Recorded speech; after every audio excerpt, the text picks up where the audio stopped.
นบ่ตกมีแต่ลมโอ้ยแม่เบิ่งไหมน่ะถามไม่พนันกับบ่มีนั่นแหละทำไมบ่เริ่มทำคือสิไล่ลงพุ่นหมด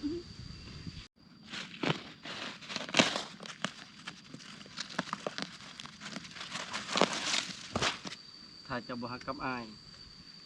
เจ้าคือสิสบายกว่านี้เนาะ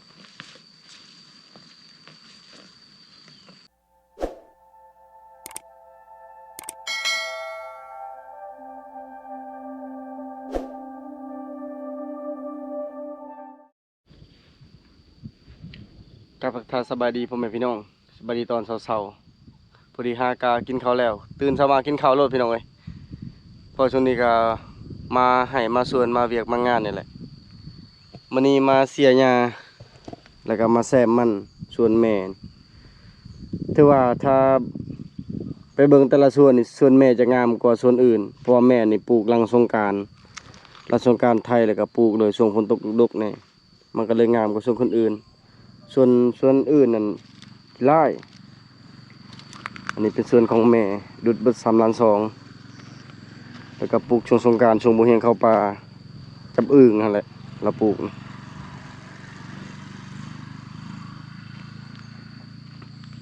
มากับซาวมอน2 คนสบายดีซาวมอนสบายดีเคยเห็นบ่หญ้าไปนี่เคยจากหญ้ายังกับหญ้านี่คือกันหญ้างามกว่ามันนี่บ่นี่มาแซมมันมาปลูกหญ้าบ่แม่นมาเสียหญ้าเบิ่งเท่านี้จนบ่ขึ้นเลยเท่านี้นะเท่าบนนี้แหละเท่าบันนี้บนอื่นก็ใครแน่กับบนหัวโพนคือแต่นั้นจะบ่ค่อยขึ้นบันไดแต่ว่าถ้ามาเบิ่งมันเฮานี่โอ้ยบ่เป็นตาจะบ่อยากถ่ายซ้ำเห็นแต่เดินเบิดเงินลงทุนกับมันส่วนมันดุดมันปลูกมันแต่มาเบิ่งผลที่รับนะบ่เป็นตาแม่ก็ถือว่ายังได้ประมาณ 80% เฮานั่นได้แต่ประมาณ 20%อาหารตายเบิดพอวันแดดแต่ปลูกกับฝนบ่ตกเลยเดี๋ยวนี้ก็เป็นเกือบเดือนแล้วฝนบ่ตกเบิ่งหญ้าก็ยังขนาดหญ้าบางบ่อนก็จนตายแห้งหมดคือยามแล้งทางนี้ก็เห็นมืดทุกมื้อทางกังหันลมทางนั้นเช่นนั้นมันกังหันลมบางอื่นนี่บอนอื่นนี่ตกทุกมื้อแต่บ้านเฮาน่ะบ่ได้ตกพวกทางนั้นก็ทางกังหันลมทางลาวบาวนั่นก็ตกคือกัน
ตอนนี้แซมเท่านี้แถวมันตายเบิดเท่าเขตนี่มาพี่ถือว่าแซมนี่แล้วเพราะว่าเท่านี้นะครึ่งกระสอบส่วนมันอื่นมันก็บ่ได้ตายหลายปานใดแหละยามันและมื้อนั้นบ่เห็นกับปลูกแต่พุ่นแต่ส่วนพุ่นแหละปลูกข้างนั้นให้มันแล้วเลยข้างโถต้นมันปงใหม่นะปลูกซอยแม่กับซาวมอนมื้อนั้นพิมพ์และกับแม่4 คนแล้วมื้อวานนี้ซาวมอนก็เสียหญ้าผู้เดียวแต่พุ่นมาพี่ตอนแรกเราบ่เห็นก็มานำพอตอนเช้าวันนี้มีงานอยู่บ้านบ่เห็นก็เลยไปซอยงานบ่ได้มาเสียหญ้านำซาวมอนถือว่าเฮาได้หน้าหนึ่งแล้วเสียอีกประมาณ30,000นี่ก็ถือว่าสำเร็จแต่ว่า แต่ว่าเฮาก็ยังมีหลายบอนไปอยู่นะใส่เวลาว่างเสียตอนเช้าตอนแรงบนนี้ก็แซมเรียบร้อยแล้วส่วนบนอื่นก็สิปะแบบนี้แหละลำมันก็บ่มีแน่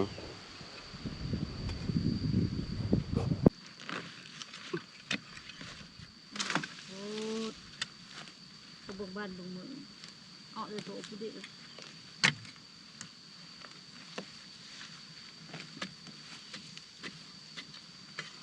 เบิ่งในจะลงยาเนี่ยไหนฮะก็เลยนครมันจะซื้อแล้วได้ต้มอีก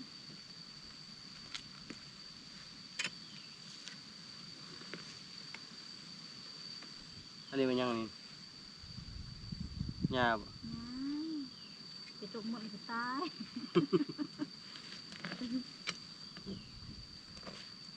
ถ้าเจะบ่ฮักกับอ้ายเจ้าคือสิสบายกว่านี้เนาะ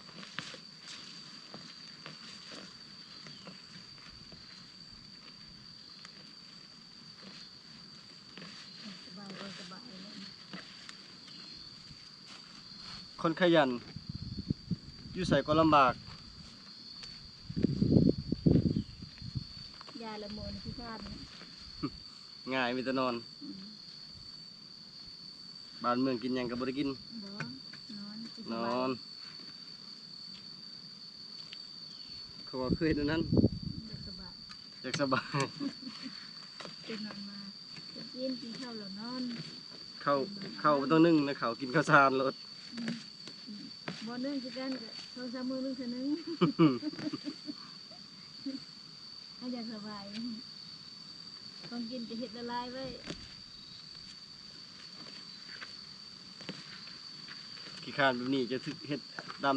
ตามเสียมลมนี่ถึกหัวนี่ปอกนี่ค่อยเมื่อเลย เป็นชาวพรกับเบาแม็กว่า อืม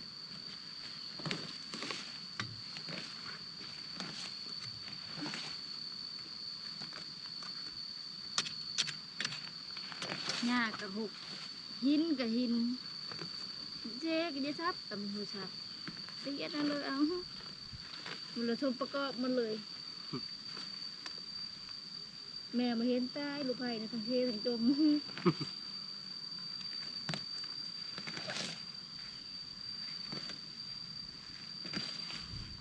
โอ้ยจมซื้อๆสุดท้ายเทคือเก่าลกหญ้าพวกบอเสียหญ้านี่อีเสกันหูสีที่หิน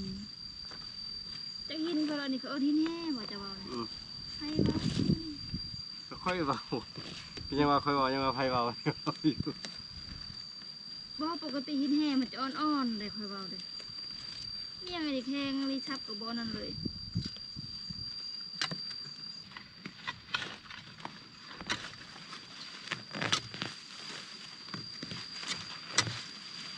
นักไปเชิญ เฮ็ดไปหมดทุกอย่างถ้าบ่รวยปีนี้สิรวยปีใดอีกบัดนี้ มันก็เฮ็ดอีหยังก็เฮ็ดพี่น้องเอ้ยเฮ็ดไปตามเป็นตามเกิดนั่นแหละ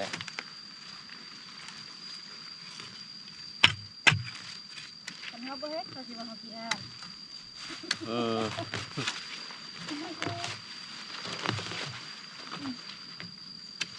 เมื่อยก็เฮ็ดว่าสิเช้าก็บ่ว่าสิรวยก็บ่เฮ็ดไปซั่นแหละบ้านเมืองพาเฮ็ดก็เฮ็ดจากที่บ่เคยเสียหญ้าก็มาเสียหญ้าบัดนี้จากบ่เคยลกหญ้าก็ลกหญ้าบัดนี้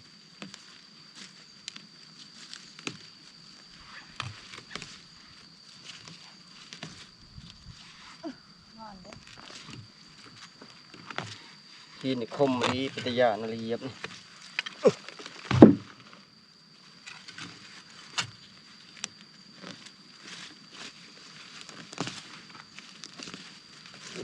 ป้าคันโทนี่มืดแต่ที่เย็นนั่นเลยละหญ้านี่เนาะ อืม บ่แพ้มันดอกพอแต่ว่านี่ซื่อ ใครแต่ว่ามื้อนี้บดแน่คันเป็นฮ้อนนี่แล้วแหละ ๆทางอำลาบุการมัน สิบ่ได้เสียหญ้าให้แม่หญ้าแล้วบัดนี้ อยู่ที่แผน มาคู่มือแต่บ่ได้เสียหญ้าบ่ เตี้ยหน่อยละน้อยนะ ของมันหกเด้อยู่ไป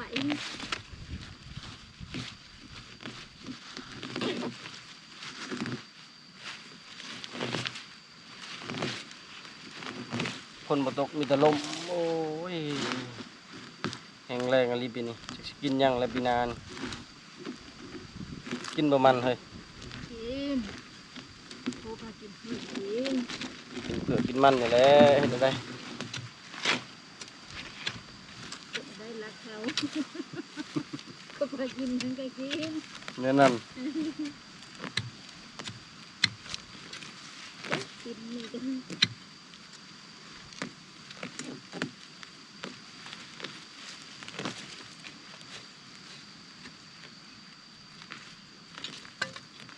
ไผอันมีประสบการณ์เรื่องเสียหญ้านี่โรคหญ้าเนี่ยมาซอยเนี่ยเด้อพี่น้องเอ้ยมาซอยแซลมอนเนี่ยจะได้แซลมอนเป็นลมเลยนี่ไผฮู้วิธีเสียหญ้านี่มาเสียหญ้าซอยนี่ มันมีวิธีได้มันหินปนแบบนี้ย่อไปละ แต่ละแซลมอนผู้ประสบการณ์มา34 ปี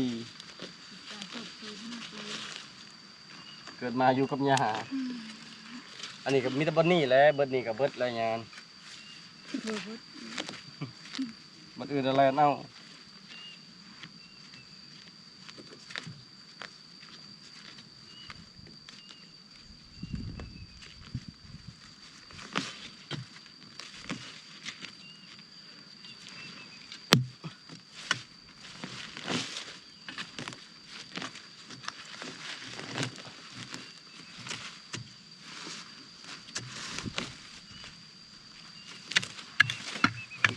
หมดเลย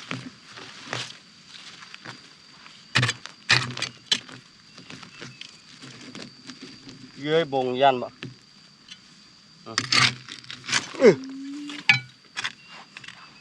บงกระเล่น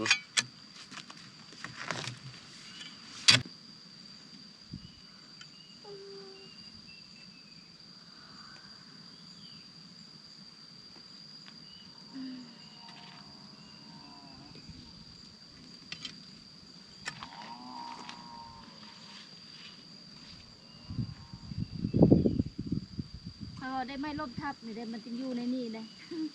จะแนวเบิ่งไหมน่ะขาไม่พนันกระบอก นั่นแหละ ทำไมบ่ลบทับก็คือจะไล่ลงพุ่นหมด นี่นะมันเป็นเท่านี้นะเครือมันนี่ ตาย เอาแต่ละปีมันเป็นเท่านี้ บ่ บริต้นไม้อยู่นี่ต้นไม้ลมเห็นบ่แล้วมันพุออกมาเท่านี้เลยคิดว่าได้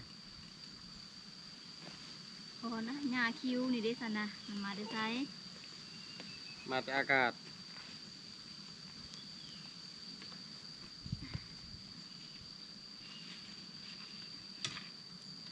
บอกกันว่ามันบ่มีหินเนี่ยก็สิเซ็งง่ายกว่านี้อยู่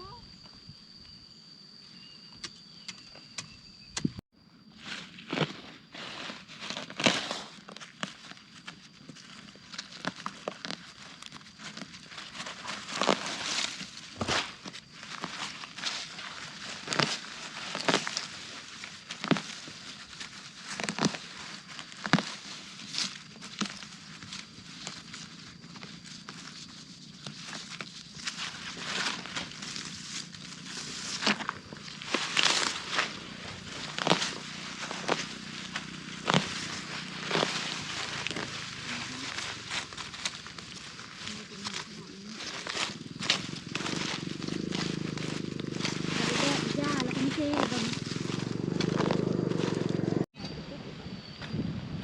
เว้าเรื่องผ้าเรื่องพลบัดนี้ก็มาแล้วพี่น้องให้ผู้เอามากับมาบัดนี้ตกกระตกบัดนี้เบิ่งมันก็คันว่าพลมันก็เปิดหูเปิดตาแล้วได้บัดนี้สิเฮาปลูกมันนั่นแต่พี่แหละปลูกไปฮอดผู้ปลูกซอยแม่ทางนี้มันปลูกบ่ทันเพราะแม่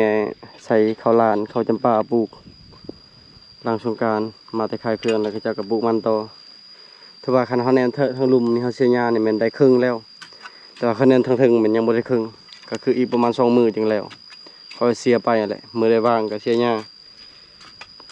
ก็บ่ได้ว่างตลอดและเวียกแต่ว่าเฮาก็แบ่งเอาแหละแบ่งเข้าป่านํแล้วก็เฮ็ดเวียกนํ มันอยู่นี่พอเบิ่งแต่มันบ่เหียงเดียวสิทายให้เบิ่งนะบ่เป็นตาเลยบ่มีหันอันป่งบ่ป่งยอดบ่ป่งใบตายเบิดย้อนแดดนั่นแหละปลูกชาโพดปลูกเดือน5ประมาณกลางๆเดือนแม่นแล้วปลูกเดือน4ประมาณที่10ปลายที่20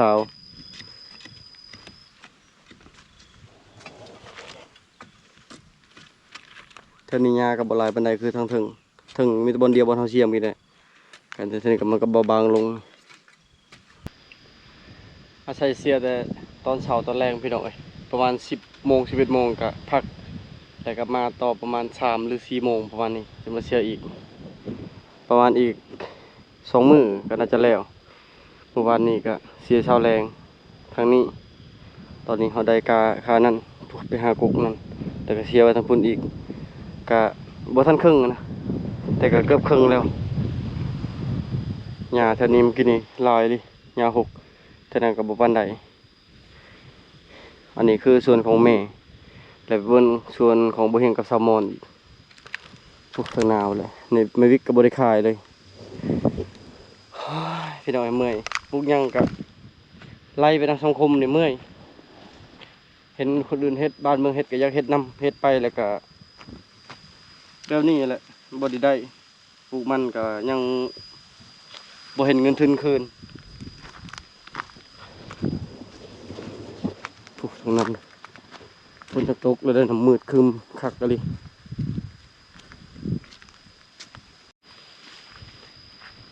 เมื่อกี้นี่ทุกคนเห็นแล้วผลงานแม่บัดนี้มาผลงานลูกบัดนี้ผลงานลูกพายลูกสายอันลูกสายลูกไผ่นี่เบิ่งนะเห็นแต่ขี้ดินมันบ่ป่งบ่ยั่งเลยบัดนี้ปลูกจนเต็มแล้วปลูกได้ประมาณเดือนปลายแล้วบ่มีหดลำบ่มีหดมันอันนี้ก็เบิ่งนี่ป่งอยู่นี่ป่งมาตามแดดอะไรปีนี้ปีแห้งแล้งนี่อันนี้ส่วนที่1อันนี้ให้เก่าส่วนเก่าจางเสียหญ้ามันนั้นเบิดล้านหนึ่งบัดนี้ผู้ส่วนอยู่ทางพุ่นอีกทางนาพุ่นก็คือกันเบิ่งนี่ตัวบ่เฮงขุดแบบนี้ก็ตายเบิดนี่ตาเมื่อยเลยน้ำมันคนอื่นขึ้นได้ขึ้นดีมันเฮาบ่ตายแต่ส่วนหลายก็ผู้ปลูกทันเดือน4ก็พอเบิ่งผู้ปลูกบ่ทันเดือน4แม่นเบิดเลยนะผู้ใดก็แถมเฮาก็ลำบ่อยากงามนี่อันนี้ขุดเป็นเบาก็ตายผู้จะบ่อยากมาสวนจะได้ปลูกหอบซองแล้วบัดนี้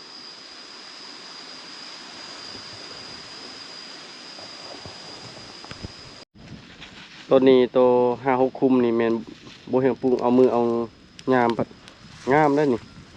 1 2 3 4 5 6 7 8 9 คุมนี่ปลูกเอามือเอายามแล้วนี่ติดคักปันยังนี่ระวังจะมันสิตายแล้วมันตัวนี้นี่หาเรื่องเลยชาวมอนนี่ เอฟเฟกต์ โอ้เอฟเฟกต์ยังมันสิตายบัดนี้อันนี้มันก็ขึ้นอยู่แต่ว่ามันขึ้นตามฝนฟ้าอากาศแล้วฝนบ่ตกใส่แต่น้ำมันจะเอาเงินยังเลี้ยงลูกบัดนี้ เพิ่งพาน้ำมันก็บ่ได้บัดนี้ เฮ็ดได้ปฏิภาณติคนมาปลูกบ่ถึกงาม แต่เฮาเบิ่งวิวนี่งามพี่น้องเอ้ยทางนี้ทางนั้นเป็นประเทศเวียดนามนะจะเห็นกังหันลมนี่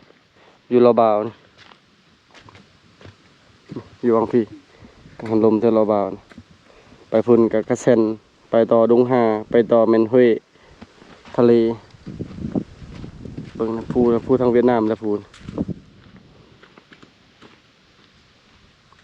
กังหันลมติวอยู่มุนนั่นเชียร์ยาเรียบร้อยแต่มันบ่ขึ้น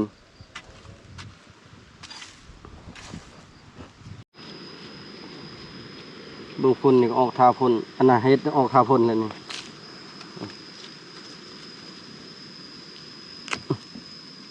เฮ็ดก็จนกรอบคมแดดแห้ง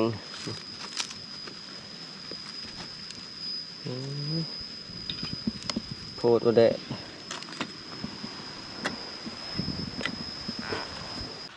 อันเด้อกินข้าวคือมือแท้ จ้า จอ ดำ นมือ เจ้าด ของกินน่ะมันมีเท่านี้บ่ของกินนะ ถ้ามีเท่านี้ก็ไปอยู่น้ำเจ้าแล้วบัดนี้ไปปลาปะ โอ้ยเมื่อยดิเป็นแฟนคนจนต้องทนหน่อยน้อง ไม่มีสายตาคนมอง ำหนูไปกันไม่ถูกเมื่อย ไม่ยอมรับความลำบากกันเถิดเด้โอ้ยเมื่อยไปอยากกินข้าวมัน มีอื่นหรือยาบ้า ป้อนข้าวใช้ปากกระบอก ถือ มาเด้อกินข้าวเมื่อยไปอยากข้าวจากไผ่ว่าผ่าพวกมันเมื่อย มันก็ตายเลย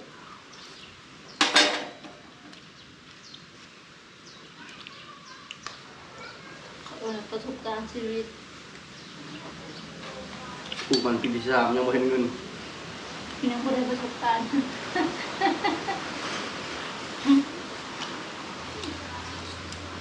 บอกว่ามันสิบุมีจากมือ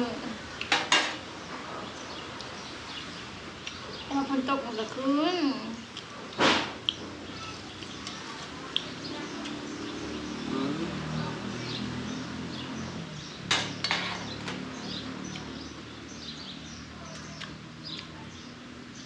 มันยังกัดบัตรเขาก็เป็นอันนี้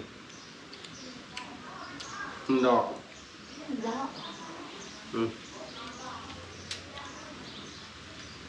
ค่าแต่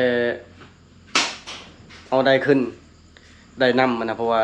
น้ำนี่บ่มาเป็นทิศแล้วเลยเฮาน่ะกังวลคิดว่าไตได้ตายบ่หรือว่าท่อแตกบ่หรือว่าน้ำบ่เพียงพอนะเพราะว่าเฮาก็อดใช้น้ำแบบนี้นั่นเป็นทิศแล้วน้ำมันออกมานี่จะเพื่อสิเต็มกระพุ้ยนี่ประมาณ3หรือ4ชั่วโมงบัดนี้เฮาเฮือนเฮาคนหลายนี่เฮือนเฮาคนนำละก็เฮือนเฮาคนหลายนี่ก็เลยแบบใช้น้ำบ่เพียงพอและมื้อนี้มีเวลาเลยชวนบ่พางแล้วก็ร้านบุญให้มาดึงไดซอยบัดดึงนั่นอันเล็กติดกับท่อติดกับไดเลยเล็กต่ออันน่ะท่อน้อยๆน่ะต่อกับไดน่ะมันหัวประมาณ3นิ้วก้อยก็คือนำมันออกหันเบิดเพื่อมันสิเข้ามาอยู่พี่น่ะมาแปลงจนหลายชั่วโมงเบิด 95,000 ซื้อนั่นซื้อนี่มาเฮ็ดแล้วก็ซื้อน้ำหวานชวนผู้ซอยเวียกกินก็เบิดน้ำหวาน20,000โพลิแซน15,000ไปเลยก็มาฮู้เป็นน้ำตัวนี้ก็เลยบ่เห็นก็บ่ได้ถ่ายนั่นนี่ต่อเลยก็สำนั้นเลยพี่น้อยก็เวียกงานอยู่บ้านก็สำนั้นแหละสำหรับคลิปนี้ไปก่อนพี่น้องบ๊ายบาย